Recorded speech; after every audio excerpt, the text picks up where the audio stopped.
संत ज्ञानेश्वर महाराजांच्या पालखीचं पंढरीकडे प्रस्थान सुरू आहे आणि 2 दिवसांच्या पुणेकरांच्या पाहुणचारानंतर माऊलींची पालखी सासवडमध्ये दाखल झाली आहे। माऊलींची पालखी आज सासवडमध्ये मुक्कामी असणार आहे।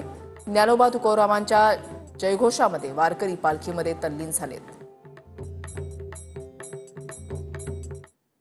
मुक्कामानंतर संत ज्ञानेश्वर महाराजांची पालखी आता सासवड मुक्कामी दिशेने निघालेली आहे आणि सध्या हडपसर पासून पुढील भागात हे वारकरी जे आहे ते चालत निघाल्याचं आपल्याला पाहायला मिळतंय। आजचा मुक्काम जो असणार आहे तो सासवडमध्ये असणार आहे। मात्र पुण्यातून सासवडला मुक्कामी जाताना जो महत्त्वाचा टप्पा असतो तो दिव्य घाटाचा टप्पा असतो आणि काही वेळात आता पालखी जी आहे ती दिव्य घाटात पोहोचेल। इथून जवळपास 4 ते 5 किलोमीटर दिव्य घाट आहे आणि आपण पाहतोय की लाखो वारकरी जे आहेत ते आता दिव्य घाटाच्या दिशेने निघालेले आहेत आणि दिव्य घाटाच्या पायथ्याशी विसावा घेऊन त्यानंतर दिव्य घाटाची चढाई केली जाणार आहे।